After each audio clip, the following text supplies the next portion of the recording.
Hello guys and welcome to a brand new video. Today I'm here with Face Strange Fake episode number 6 reaction. Now before I begin, two things. First and foremost, my throat is kind of not going well. I have quite a bit of cold, so my voice will probably sound like this. And number two, if you have been if you know what's going on, my channel kind of went into a little bit of troublesome situation. I got like two strikes. Now it's currently one strike. But like that is why from here onwards I've decided to completely take out the video. Not even the subtitles part will be there. The timer will be provided so that you can sync with the original video. I'm doing this because obviously then I can counter notify and I can be like, yeah, this is my video. There's nothing that is from any outside source, which is why you're claiming this. So I can do that. That is why. So that is why from here onwards, not only this show, all the shows. I just wanted to mention this because otherwise, like these guys, like they don't care. They just look at the title and the thumbnail and they don't even check nowadays. And like the thing here is, once they give three strikes, it's over. So their like casualness is going to cost me my channel. So that's why I've decided this. Now, also the other videos have been privated unless and until my strikes go. I'm not unprivating them. So the other videos you probably won't find, the previous episodes. Yeah, so these two things I wanted to mention.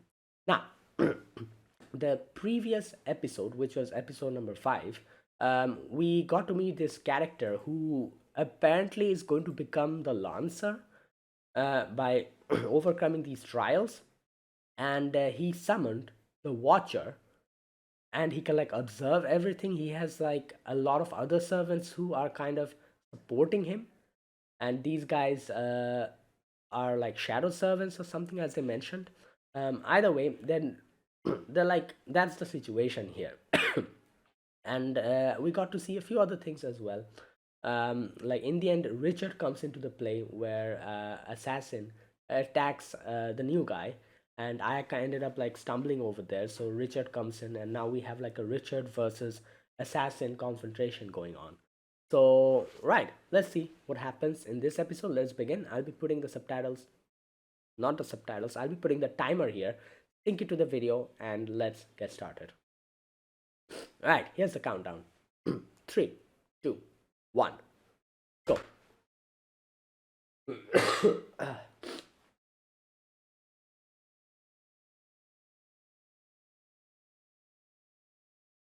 What the? Oh yeah, this is the that little girl. Cavalryman Rider, the cursed playground window. Right.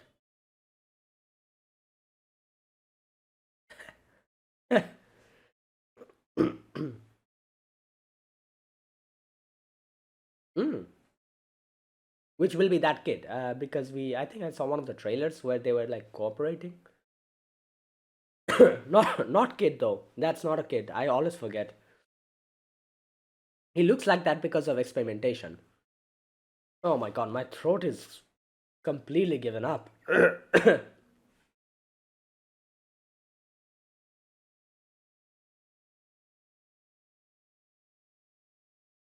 So this girl, her servant is right. Obviously I kind of predicted that because that's the only class left. But they call him cavalryman. Okay. Is he like like, I don't know. You know what? Let's wait.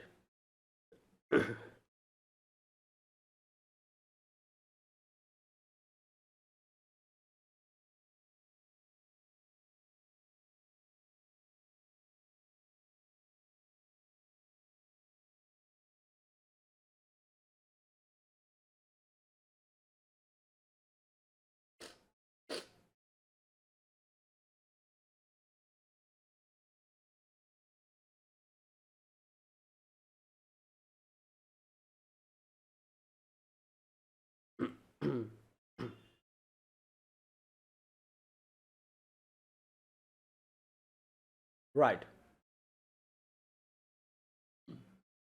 Oh, wait, is that Tuco?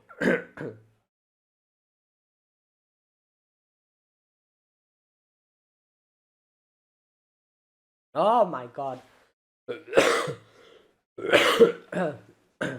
Oh my god. Uh, oh, oh wait, Waven knows her?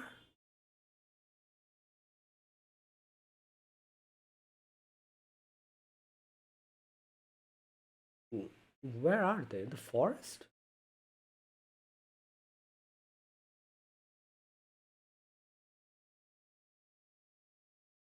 Oh yeah, they were in the okay. This is where they're going to like.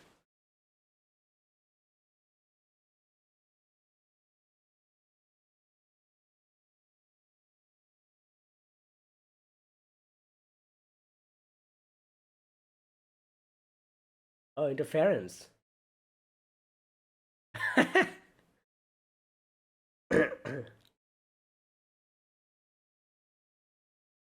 Gone. Oh.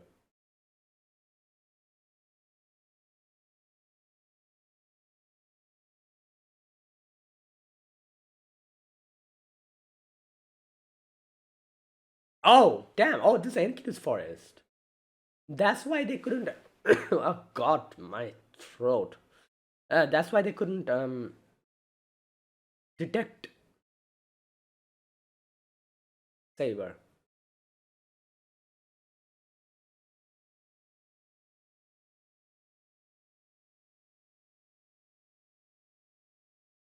Um, uh, you're uh,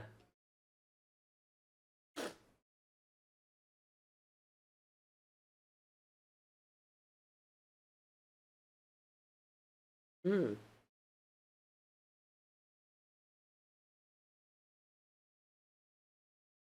hmm,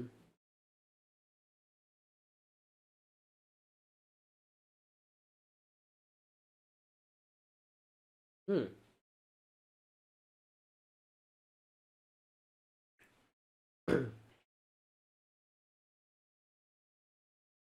hmm. Damn the manga panels.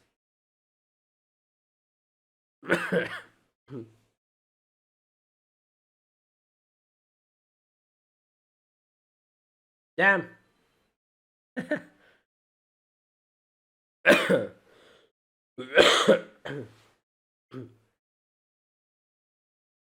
Yeah, that's true.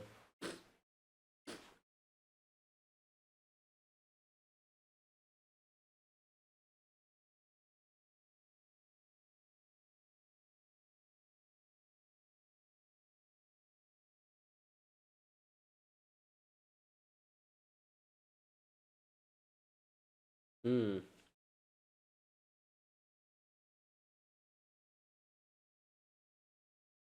Yeah, I was gonna say Gilgamesh is not going to like this, or who knows? Like Gilgamesh might like Richard. I think he might like Richard actually because I'll talk about this in the discussion.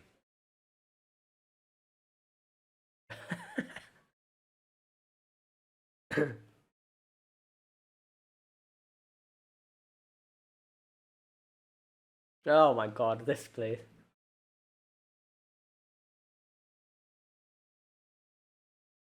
Right. Well,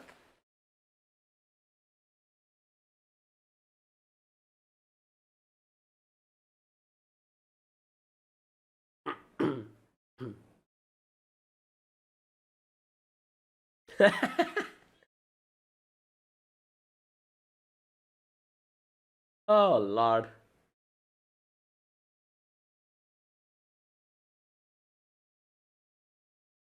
Yeah, that's true.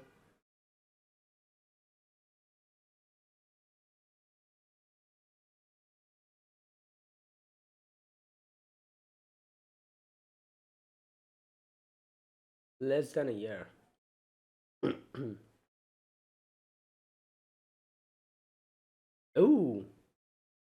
Oh wow.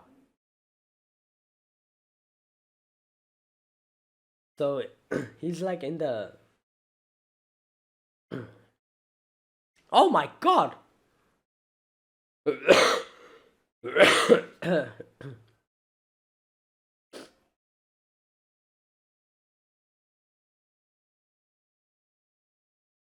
Yeah, it's the guy who's accompanying him, the spirit. Oh, yeah.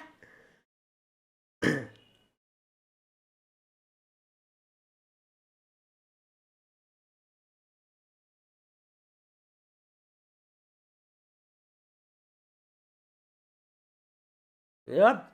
Oh no. All right, this is gonna be troublesome. Yep.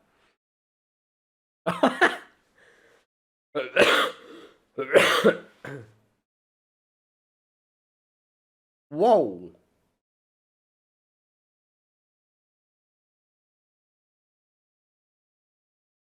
Right. You see, not a single thing in the forest is getting destroyed. What the hell is happening here?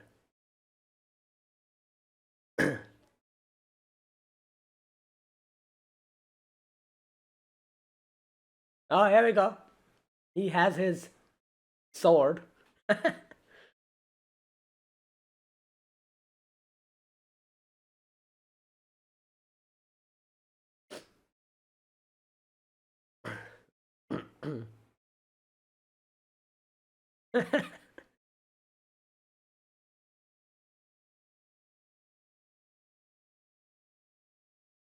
Bruh. Yeah.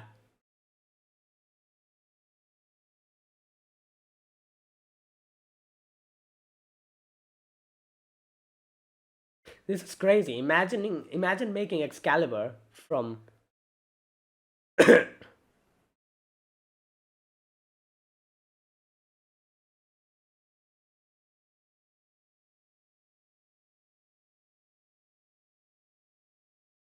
There you go.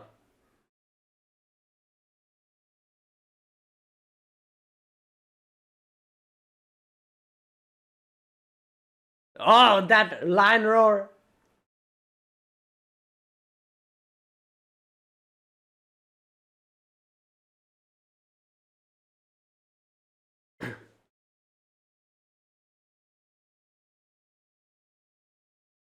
Yeah.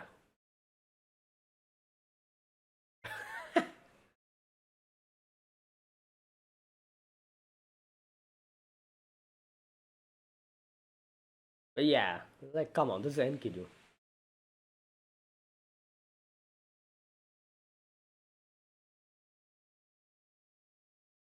He'd probably call him a mongrel. Or probably not. Like I said, I feel like Richard and Gilgamesh might actually click.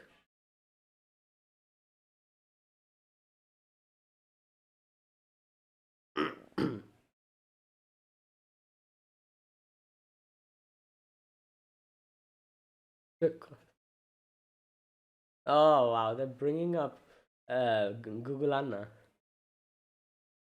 Well, hey, wait.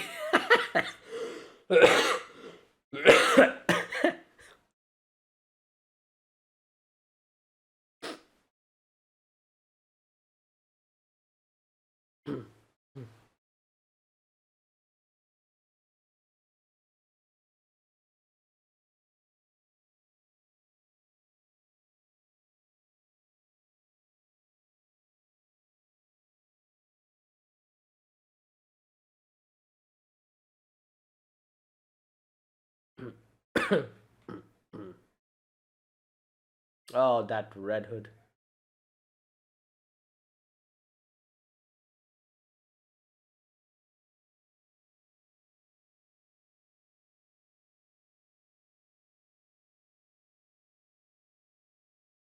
Oh, oh wait. Oh, now I remember. This from Hollow Ataraxia. One of the girls say this like ghost story in the very beginning.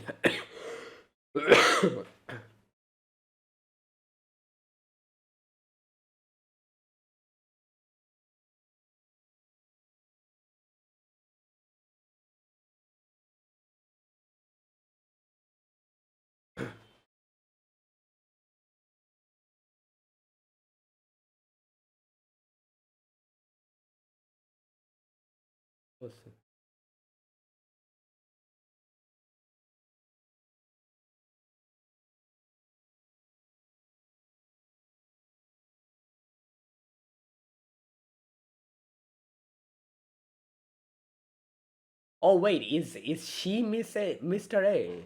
Because Ayaka.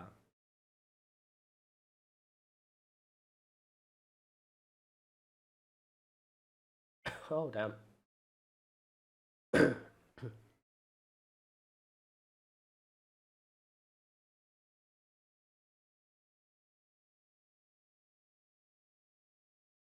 Mm.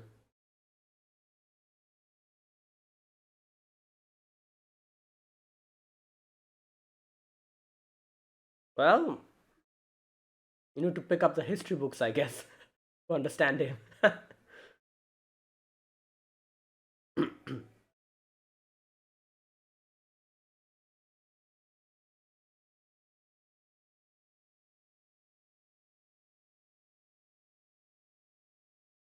Oh, he can. Oh wait, assassin.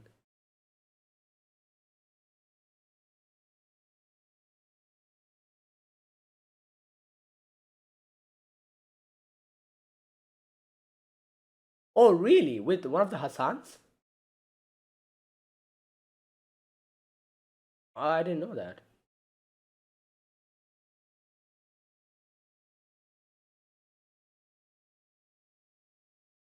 Oh, that's why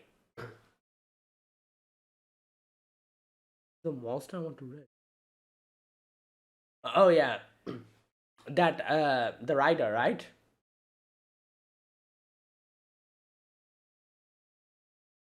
Black Curse, the dark. Oh, so Asclepius and the rider.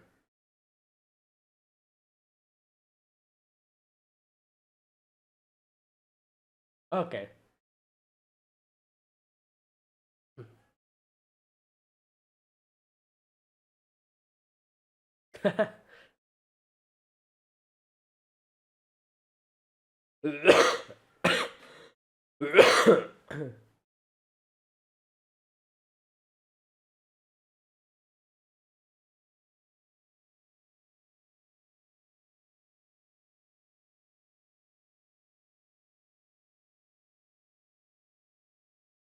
Damn. Hmm.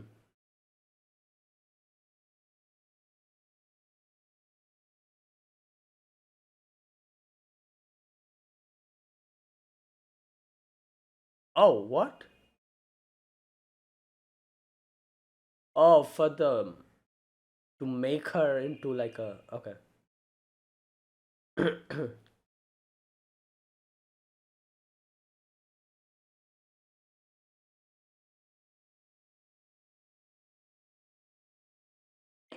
True.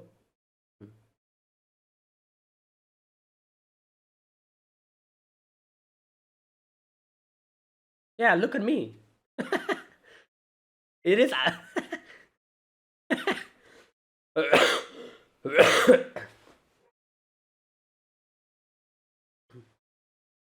Bruh.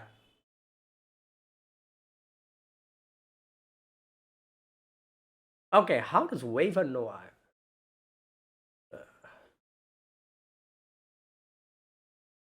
Seen one of your apprentices?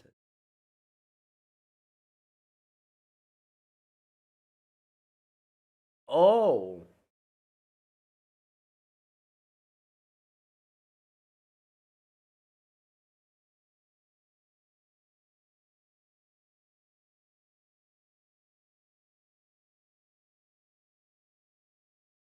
Hmm. And that's why later Richard grabs assassin and doesn't attack her.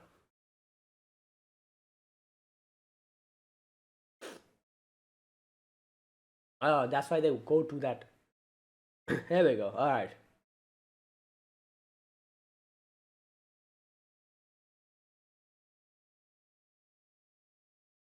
Yep.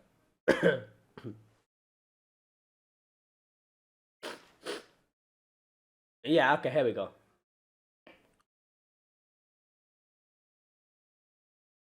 He's like, calm down.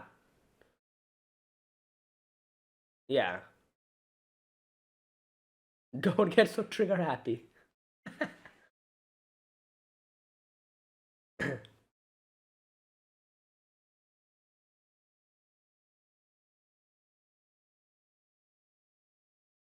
Yeah, she fainted. I guess in a situation like that.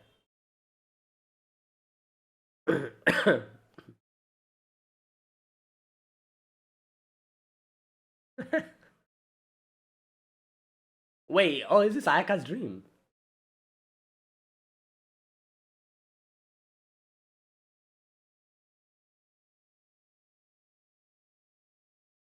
Oh,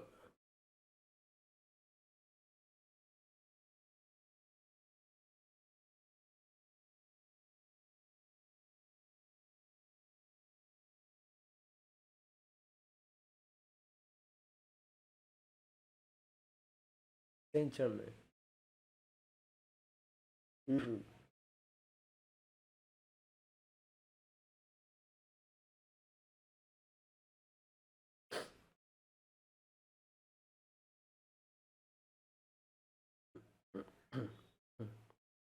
Mm.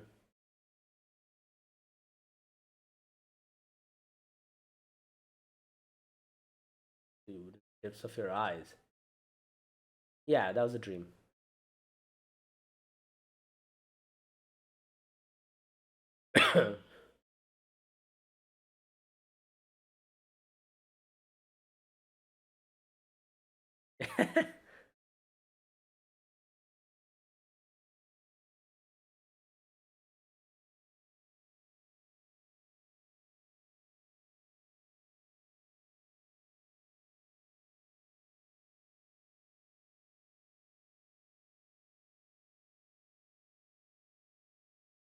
Oh yeah.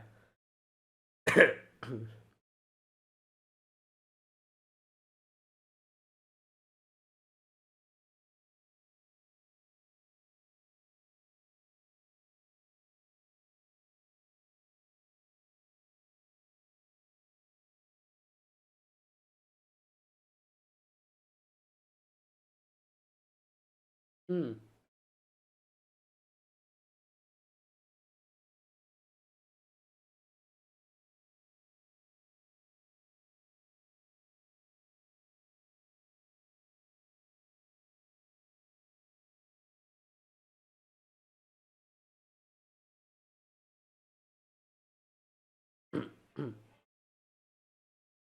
Oh, what?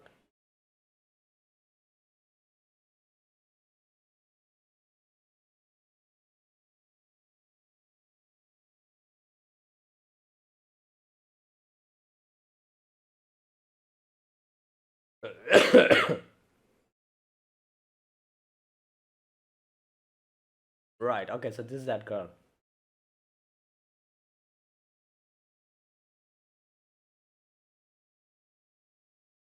Wait. Right. That was Jack.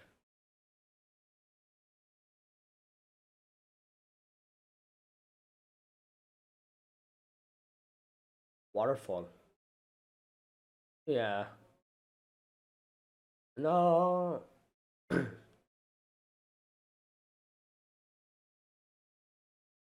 That's what you're concerned about? The flat is crazy. He doesn't talk about people dying or all that.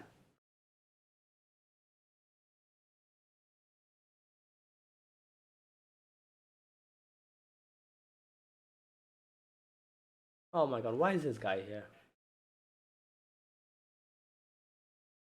Wondering. Okay.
Alright, and there you go. That was episode number 6. Like I said, my throat is a little down. So yeah, I'll try to talk properly, but like yeah, sometimes my voice might sound a little bit weird. Not sometimes, but all the times I feel like. Uh, right. Okay, so let's talk about today's episode. First and foremost, we had an alliance. Enkidu is aligned with Richard, Assassin, and the potential Lancer. You know, him. I'm just going to call him that because I don't think they mentioned his name. I don't think he even has a name, or does he have? I don't remember. But anyways, these guys are making an alliance, and obviously we have Gilgamesh over there in the other group who like is there, and we all know Gilgamesh is not going to ally himself with anyone, or like especially like since he has this whole like thing going on with Enkidu. Is he wants to fight him, he wants to like not fight him, but yeah, like he's not going to like directly ally himself with anyone, or even if he does that, it probably won't be Enkidu. um we'll see. Either way, um that's happening. And now we got to know a few things in today's episode, which I want to talk about. First and foremost, the Red Hood. Now, uh, I remember, like someone mentioning in the comments that the Red Hood was from Holotaraxia, and I did kind of remember slightly, but I wasn't completely, my memory wasn't completely refreshed. Today's episode made me realize exactly what you know they're like what this Red Hood they're talking about. So this Red Hood is a character from Fate Hollow Ataraxia, another visual novel which happens after Fate Stay Night. And it is like a, how can I say, I cannot say that it's a sequel in that sense. It's like a weird type of a scenario where like it's just one of those fate things where like think something is going on in Fuyuki, and like like Shiro, Sakura, Saber, Rin, all of them are there. So nobody knows which is the true route that ended and all that stuff. Again, I might be missing some stuff because Fate Hollow Ataraxia I read a long time ago, maybe like 7 to 8 years ago. I need to reread it. But I do remember at the very beginning they talk about Red Hood. A girl, one of the girls from Shiro's school, talks. They were like doing like a little like saying ghost stories type of like event, and she tells a story, which was this, you know, and that was it. I don't think anything other than that was said in Hollow Ataraxia about this Red Hood. They called the person Mr. A, as you see, and I just realized this Mr. A or Miss A, I guess in this situation, is supposed to be Ayaka, because Ayaka says later on that I will betray people. And they were like trying to kind of put her in that. So I think there's like a 50% chance that this Mr. or Mrs. A that Red Hood went to ask for help was Ayaka. Now, here's the thing. I actually like I said, that was it. In Hollow Ataraxia, I don't think they ever mentioned Red Hood again. So the fact that this Red Hood has a bigger, like what can I say, like a bigger role is interesting. Like, because I genuinely don't know what else we're going to see. Like this Red Hood, like what's going on. Yeah. Now another thing I brought up before is not Red Hood, but that was Red. What was it from Mahoyo? Red Shadow, I think. Yeah, but Red Shadow was more of a like a like the counter force. I, as far as I can remember in Mahoyo, so I don't think Red Shadow is connected to this. I don't think this is a counter force, or who knows? I'm not really sure. But that is different. Like that is different. This Red Hood is different. But like I said, I have no other like information about this Red Hood, because in Hollow Ataraxia, I'm pretty sure that's where the Red Hood part came to an end. It was just a little story at the very beginning of the story, and that's it. So that's very interesting. This Red Hood is actually like following Ayaka or something is going on. Either way, we'll see. So that was the first thing I wanted to talk about. Then we had right. Then we had Richard. So wait, who's Saint Germain? Let me check. You know that guy in the okay Saint Germain, Count of Saint Germain. Is this whose real name and origins remain unknown? European adventurer who has interest and achievements in science, alchemy, philosophy, and the arts. Rose to prominence in European high society mid 18th century. His work associated himself with top contemporary figures like Casanova, Voltaire, Mozart. Is there anything about Richard here? Uh, no.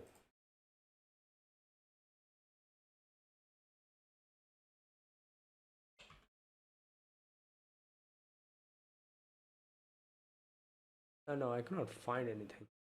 Okay. So yeah, I wanted to just check who Saint Germain was.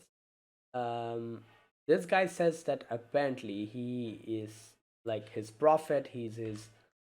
Okay, here it is. Thank you for asking. My name is Saint Germain, guide, advisor, prophet, and a con man. Right. So there you go. That's another thing I want to talk about. Now, the other revelation, I guess you could say, which wasn't really a revelation to me because, Richard is already there in FGO. And in FGO, you can kind of understand what type of a noble phantasm he has because, you can see it in action. So he can manifest Excalibur into basically anything, as far as I can understand. So this stick that he brings up, he can make that into Excalibur, and not only that, he can do it with anything. I think, as far as I understand. Where's that part? Hmm. Okay, so Caster here says, "Hey brother, let me tell you an interesting tale. How much of a crazy he was for King Arthur. Things got so bad he named everything he owned after the sacred sword. So his sword, of course, but also a knife, parchment, even a stick that was lying about. Right. So yeah, it can be anything like that. So it's kind of like a power of manifestation, or like kind of like that. In a way, you can say what Saint Germain says at the end, that you will be deceiving yourself. That is something that also applies here because technically this is deception to yourself. He's deceiving himself to think that stick is Excalibur, but at the same time, it is so powerful. His, like manifestation is so, like, powerful. He believes in it so much that it manifests into the sword. Um, so yeah, that is what is his noble phantasm is about, or at least that's what we can understand for now. Right. Now, other than that, what else was there in today's episode? Oh, Ayaka apparently was Waver's student for a few months, as he says, or something like that. Um, so that's interesting. Like, okay, I guess. Uh, Also, um, the rider. Now it's confirmed that servant is a rider, which it was pretty obvious. Like I said, by process of elimination, you can kind of figure out that he was a rider. They call him. What did they call him? Cavalryman or something like that. Oh, cavalryman. I do wonder. Like, he seems like a type of servant which affects like things in the real world, and they like die or something happens, they like become like a zombie, and these things kind of gets transferred into that girl's dreams. So I do wonder what type of a servant he is. Now Enkidu here says that he has two enemies, you can say, in this situation, who he wants to like take out. One is the shadow, as he says, as so where's that part, which obviously I can like, I think it is he's talking about that rider. Okay, the monster you speak of seems more troublesome than the dead apostles. Right. That's not necessarily true. For now, it's just a black curse and a dark brown clump of mud. So, black curse is that rider, I'm assuming. Dark brown clump of mud, is he talking about a Asclepius? I think so. So, these two. If those two fused together and seeped into the Holy Grail, planet itself might be in danger. Right. Now, for people who, like who have not really seen Fate that much or something, this part might be a little bit not difficult, but a little bit confusing, because why are they saying that, they're going to mix in the Grail? So basically, the Holy Grail War, the servants that fight one after the other, after they're eliminated, they go back to the Grail, you know and that is why, like in Fate, yeah, in Fate Stay Night, I'm forgetting a few things. The Grail gets corrupted because of like the whole Angra Mayu situation, as far as I can remember, I think. Yeah, so the servants are there, die, go back to the Grail. And that is why here Enkidu is saying that the plant might be in danger if they mix. So that's why I think that's what he's trying to say here. Either way, like I said, I'm not even sure if he's talking about the rider and a Asclepius, because the curse, the curse that he's talking about, I'm pretty sure he's talking about the rider. But the black mud, I'm just assuming he's talking about a Asclepius. I might be wrong though. So yeah, either way, that's another thing. All right, I'm back. So where was I? Yeah, I was talking about all of that. All right, now what else? Okay, now let me go like one by one through the whole thing. Right. Okay, another thing. So the catalyst that was used to bring Richard, or you know, Francesca thought that it was going to bring Artoria, but Richard ends up getting summoned, is the not the scabbard, but it is the box. The box, I think that's what he said, right? Which had the scabbard. Wait a minute.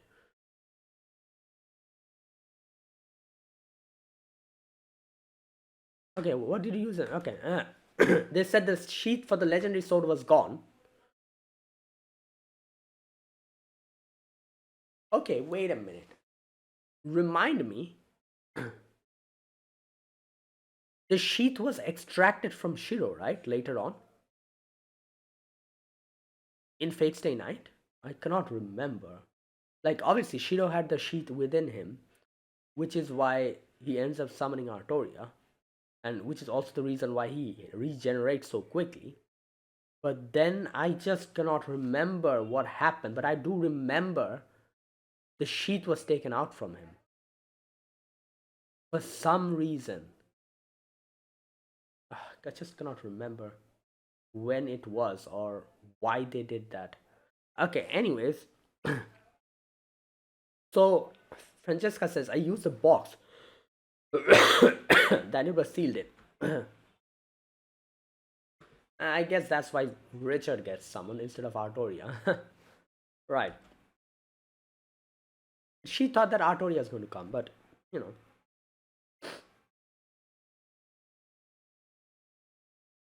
Hmm. Hmm. Right. Okay. So that was the other information that we got. All right. Now, next we get a really great scene of Richard fighting against Enkidu, and like I said, you can see here that later on it does kind of get a little bit like crazy, but they fight without harming the forest that much. Usually when they fight, like, as you can see, like things gets destroyed, like, and since this is Enkidu, you can see that Enkidu was making sure not to do something crazy to hurt the forest. Same with Richard as well. I guess Richard also realized that and decided to kind of not really go that crazy. But at the end of the day, like they mentioned, in no or who knows, but Enkidu is not someone who's going to go down that easily. Like Enkidu is one of the strongest characters here, same as Gilgamesh. You know, so it's pretty obvious because I'm pretty sure even people who haven't watched, or played FGO, and know much about Enkidu and Gilgamesh, with the very first scene in this show where Enkidu and Gilgamesh go crazy, you must know how strong they are. So yeah, unless and until Richard goes full out, which I still don't think he has.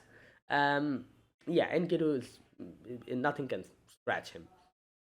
So they were just testing themselves, as you can see, and yeah,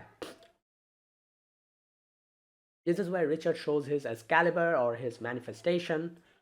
Right now, a few small little, I guess you could say, Easter eggs here, which people who watch, who play FGO and who've watched Babylonia and other stuff will appreciate.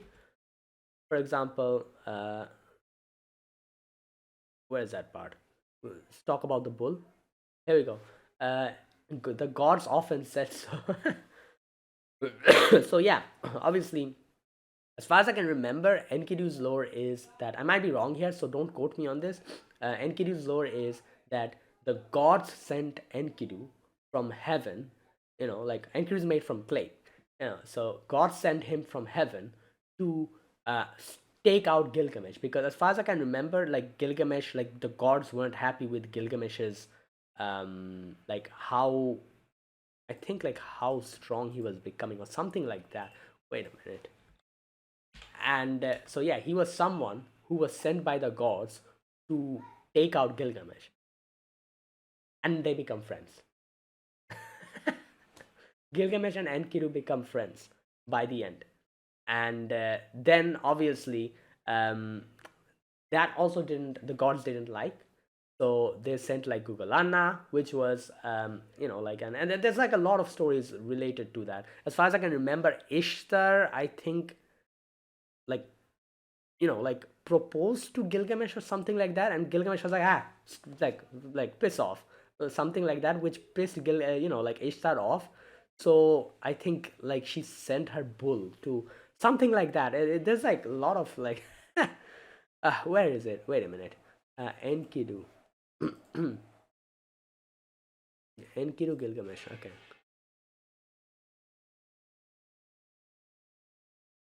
Just a minute.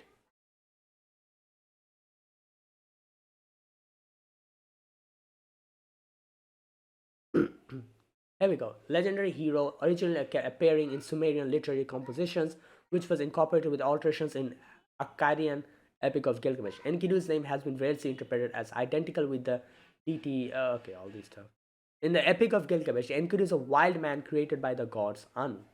After Gilgamesh defeats him, the two become friends. In some versions, Enkidu becomes Gilgamesh's servant. He aids Gilgamesh in killing the divine bull sent by the goddess Ishtar to destroy them. The gods then kill Enkidu in revenge, prompting Gilgamesh to search for immortality. And this is something that was brought up in Fate Grand Order Babylonia, where Gilgamesh talks about his quest to find immortality. And he found it, as far as I can remember, but a snake, like something happens. I think he says like he goes to bathe or something, and like a snake takes it or something like that. I just don't remember. And he talks about this in Babylonia. Uh, so it was basically that. Now, Ishtar, like I said, okay, wait a minute. Ishtar's one is pretty funny.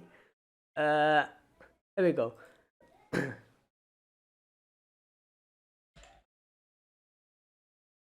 So, the goddess Ishtar sends the bull of heaven to punish Gilgamesh for spurning her advances. Gilgamesh and Enkidu kill it, insulting Ishtar in the process. The gods decide to sentence Enkidu to death by giving him a fatal illness. Uh, yeah. So, all these things. Like, so these were little, like, Easter eggs, I guess you could say, or, small little things that if you know, you'll be like, ah, that's pretty nice. They're kind of giving us this fan service, I guess you could say, for people who have been following Fate and who knows about these things. So, yeah. So, yeah, like when I defeated a bull. So, they're talking about Gugulana. Now, I'm not going to say anything, but this is one thing that I got spoiled about this bull. Like I'm not going to say anything for people uh, who is watching this for the first time. So when that part comes, I'll talk about it. But I think I mentioned this at the very beginning, the very first episode, about this was the only thing that I kind of got a little bit spoiled upon. It wasn't really a big spoiler. It was just a certain thing happening here, or something like that. And the reason why in FGO Babylonia, Ishtar loses Gugulana. Like, if you have watched Babylonia, you'll know, like, a very comical scene where Ishtar was like, where everyone was like, oh, we have Gugulana, everything will be fine. Everyone's like laughing and enjoying. Ishtar's like, I lost it. And then Gilgamesh puts that tablet on Ishtar's, like, like neck, with which is written, I'm a useless goddess, or something like that. That part. There's a direct connection that with this show, so it's pretty funny. Anyways, so yeah, that was that. Now, I have to say that scene caught me extremely off guard, where Ayaka goes and tugs Richard's braids like this. I don't know, I was not expecting that. Anyways, Ayaka here is like, and then we see Ayaka's like, like, why are you doing this and that? And then here they talk about Red Hood. Now, like I said, the Red Hooded girl, when they started telling this story about this married couple and the girl moved in next to Mr. A, I was like, oh, wait a minute. This is the very first scene in Holo Ataraxia. The story kind of starts like that, actually, in Holo Ataraxia, as far as I can remember. Like, it literally starts like this. And then we get to know, like, they're actually telling a story. Like, and Shido and everyone are, like, there, and they're, like, talking about, like, ghost stories and everything. But as far as I can remember, Holo Ataraxia literally starts like this, with this story. It starts. That's a fine, like, first opening scene. So, yeah. Anyways, like I said, I think in Holo Ataraxia that was it.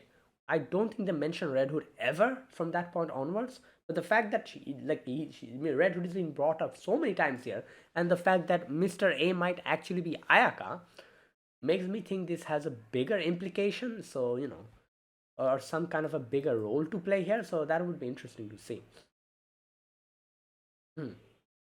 Now, one thing here Richard says is that when Ayaka's like, oh, I'm just going to, like, betray someone, or I'm going to like let down someone, at which Richard is like, oh, what do you think? I'm some kind of a saint? I'm some kind of a very good man? Here we go, this part. I have lived a life where it is no longer a surprise for anyone to betray me. Right. Can it be that you have mistaken me for a good man? Like, this is the thing. Except very specific cases, characters in legends and stories like this who have done a lot and who have made a name for themselves, especially kings, you know, most of them have a mixture of good and bad in them. Like, in the moral compass, they have both. It's a very rare case that Some person is extremely good and some person is extremely bad in these type of situations, which is another one of the things which was brought up in Fate Zero, where they highlight about Artoria being a type of a ruler who gives everything for their kingdom, which makes her unfit to be a ruler, which was Iskander and Gilgamesh's way of looking at it. Or at least it was Iskander's way of looking at it. Gilgamesh just kind of was in the background and kind of like just listened to it. And in the end, when Artoria was like, what the hell, Gilgamesh kind of insults her and then leaves, as I can remember. Yeah, so that Artoria is someone who gave, or at least the version of the Artoria of Fate is someone who just all she did was gave. Like she was in such a character that, as far as I can remember, in where was it? Was it Camelot? Where Lancelot even says that, like, you didn't seem like a human to us. You seemed like a what can I say, like something unusual. Like even after what Lancelot did with like the whole situation with Guinevere, where Lancelot like where Guinevere cheated on Arthur, and that whole thing. I remember Lancelot said that even after that got revealed, you acted in such a way which made us, the Knights of the Round Table, look at you and be like, what the hell are you? Like you don't seem like like someone with, like, you seem like some sort of a person who's detached from everything. Like, we don't understand you, king. Like, that kind of thing, I remember. So that was brought up in Fate Zero, where Artoria says, like, how can I save my kingdom? At which Iskander laughs and says that that is supposed to be your legend. The fact that you're trying to undo that shows how you're not fit to be a king. you know and how king should be an extremity of everything, of goodness and badness at the same time. That is why people would love you and fear you as well. That's how you could be a king. That is what a king should be. They should embrace whatever they did, not try to undo it. It doesn't matter if your kingdom got destroyed because of that. You are a king, and your legend is like this because of that. Like, you should never try to undo that. It's a great section in Fate Zero. I remember, for I think almost like half as episode, they talk about this in such a great way. It's very interesting to see, like, the different ways, like, these different kings look at, like, what kingship is. Iskander has a different way of looking at what is kingship is. Gilgamesh has another way, and then we have Artoria, who has a completely different way, which is just martyring herself for the good of their people, which, according to Gilgamesh and Iskander, is not a true king.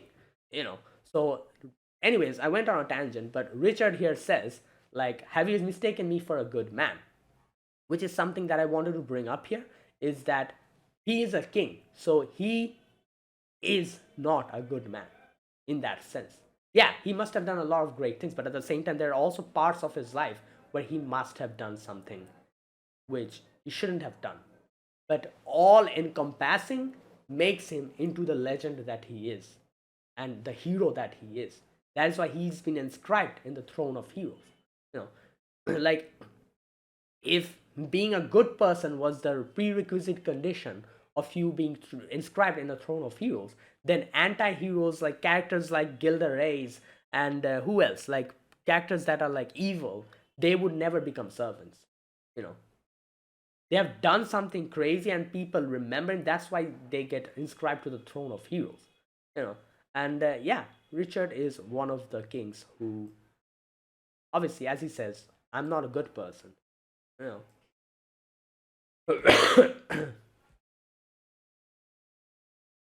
There we go. He says war. That was all I could do. Yeah, you know what? Let me just recheck about King Richard. Uh, King Richard, Duke of King Richard I of England. Here we go. Um,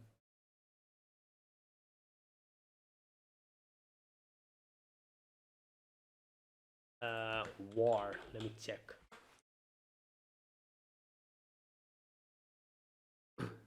Yeah, warrior king who spent only 6 months of his 10-year reign in England. They literally talk about this in this episode. Best known for leading the Third Crusade against Saladin, capturing Acre and Cyprus, and securing coastal gains through though he failed to take Jerusalem, died from a wound while fighting in France. Yeah,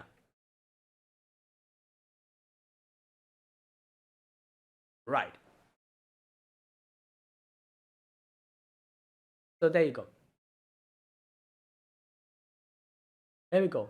Richard's subjects and foreign observers were stunned by his brazen betrayal, his swift execution of Lord Hastings, and the disappearance of his younger nephews, all of which undermined efforts to stabilize the kingdom in 2 years that followed. Right. So yeah, there you go. Now this is where Enkidu's like, right, we are allies, and then you can see that Hassan was also there. Not Hassan, but the lady who's associated with the old man, um, the assassin. So here we get to know apparently if one of the old men fought with him in one of the wars. Okay, Lionheart, I have heard about you. How you fought such monsters together with one of our leaders. There you go. That's interesting. What a terrifying man you used to be. Okay, and then they talk about what they want to get rid of, and they talk about the black mud and everything. Now, Gilgamesh also realizes that Enkidu has joined hands. Now, Gilgamesh here talks about, now, there's another thing that gets brought up here. Tine. So, Tine apparently was someone who is the person she is now because of the sacrifice of her 12 brothers and sisters or something like that. Okay, wait a minute. 12 elder brother and 9 elder sisters,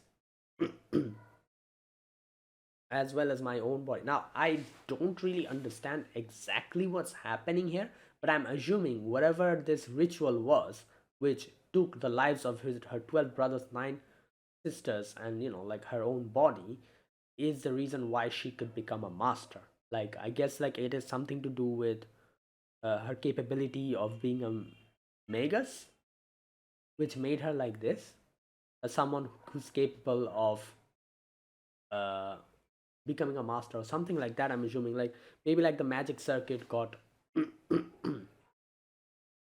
I don't know, but something. She doesn't really explain it here, but this is why she is the master that she is. Life exists only to regain Snowfield, which is earnest wish of my clan. Now, Gilgamesh says that that might be true.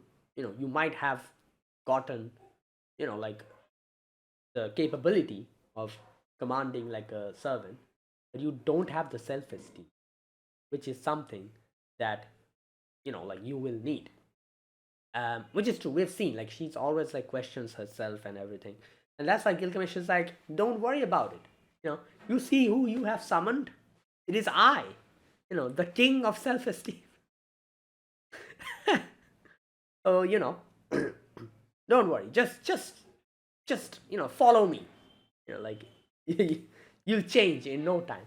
And I think it is true. Like I feel like Gilgamesh is actually kind of a good fit for Tine, because I don't know, like he seems like the type of person, not he, but she seems like the type of person who is going to benefit from this, like connection extremely, because living staying with Gilgamesh is going to kind of make you see how crazily pompous, prideful, and I don't know, like filled with self-esteem he is, which will definitely kind of inspire her to become more outspoken and more confident in herself. So, that kind of thing.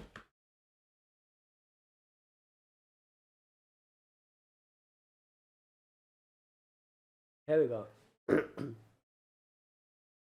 In a few days, the fact that you were able to sear my glory into memory will be something you'll be proud of. Yeah, so there you go. Okay,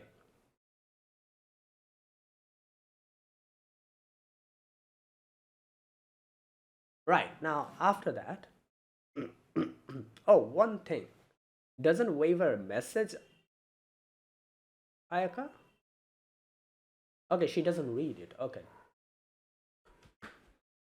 Right, and then the alliance is made, and then they go to that castle where they meet the Lancer dude, and we see what happened. And that's why, like, Richard stops Assassin because they're allied. He doesn't just attack her or something, stops her. Right, and then we have that dream, and then Richard and Ayaka have a conversation. Ayaka apologizes. Right, now all that happens. Next, we get to see Jack infiltrating the hospital, and you can see Flat. Obviously, Flat was the one who realized something is going on.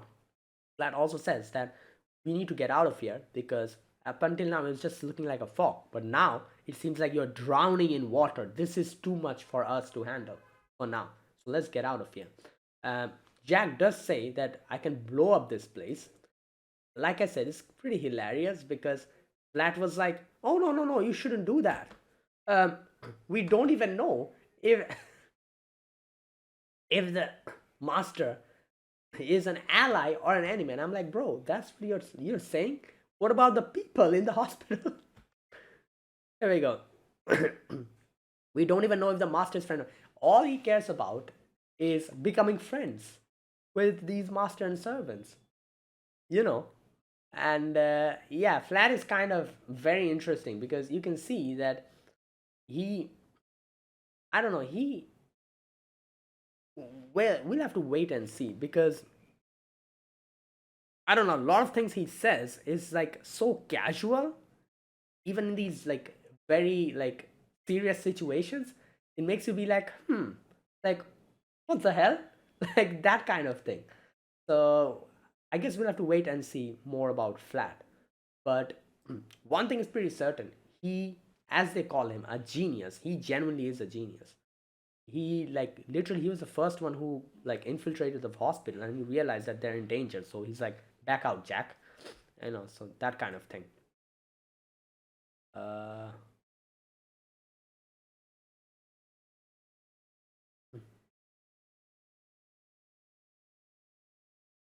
okay, here we go.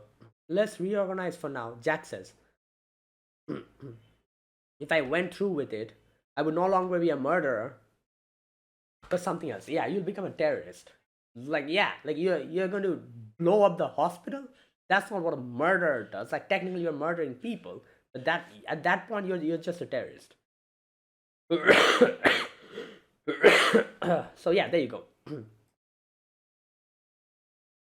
And we have this guy Jester being there in that room. So right, and that's where it ended. So yeah, there you go. That was today's episode. Very interesting episode. A lot of like cool sections, cool moments. Get to know a lot about King Richard. Enkidu joins the you know joins the whole thing. Ayaka kind of like warms up more to Richard and kind of like apologizes and everything. Uh, the alliance is made. Assassin is in our team. Richard, who else? Like Richard, Assassin, Enkidu, and the guy Lancer guy. So a good sizable alliance. I do wonder if the other groups are going to ally themselves with someone. We'll see. Right. We get to know more about how Richard was summoned. Get to know more about Ayaka and the Red Hood. All these things. Okay, now one thing. I need to check something. Fate Apocrypha. You know that girl? Again, Fate Apocrypha happened quite a long time ago. I've forgotten. The one who was John's vessel. What was her name? Letitia, right? Okay, I need to check because Ayaka, especially the tattoos, really remind me of now, and I cannot really remember exactly what were those tattoos about on Letitia. So Letitia is a French girl who's chosen by the Holy Grail's match for the materialization of the ruler, Jeanne d'Arc, accepting the role. Her personality is temporarily suppressed for most of the war. Normal girl in France. Okay, ideally close to Jeanne in appearance. Where are the tattoos? Wait a minute.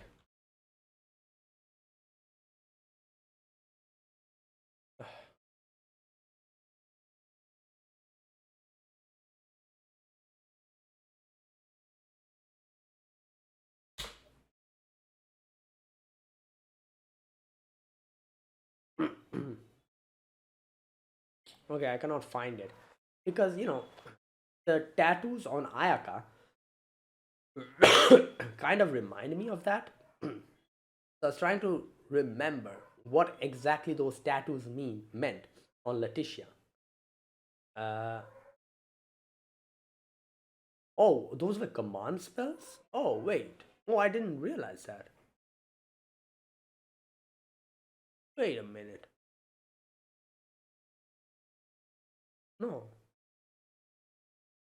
Oh yeah, here we go. Jandiar's command spell, which are used to control servants, are engraved on Letitia's back in a shape resembling an angel. Okay, so you know what? Let's wait and see, because you can see multiple times here. Ayaka has also a very similar tattoo, I think, in her back or something like that. That's why I was thinking. And then she has like two tattoos on her hands, both her hands. They say that apparently those are not command spells. There's something else. I do wonder because it is true. Like, how the hell does she have two tattoos on two hands? Like, those cannot be command. Or maybe those are. Okay, you know what? Let's wait and see because I feel like there's something more. Because they mentioned we saw the Einsburn kind of making Ayaka come here on their behalf and everything. So and they did something to Ayaka. So I think that is how it's connected. Those command spell are connected to that somehow, and how these are not actually command spell and how she's actually not really a master, not like Richard's master, but they're kind of connected. These things needs to be properly explained. I think they'll do that eventually. Let's wait and see. Alright, and there you go. That was it. That was my reaction to Fake Strange Fake episode number 6. Really good episode. Looking forward to what happens in the next one. Let's see. So yeah, I'll end this video here. Thanks for watching, guys. This was my reaction to episode number 6 of Fake Strange Fake. If you guys enjoyed this video, be sure to press the like button, subscribe if you're new to the channel, or you haven't subscribed, and comment down below anything you want to say, anything you want to let me know. I'll check them out. And yeah, that is it. Thanks for watching. I'll see you guys next week with another episode. Until then, goodbye and have a nice day.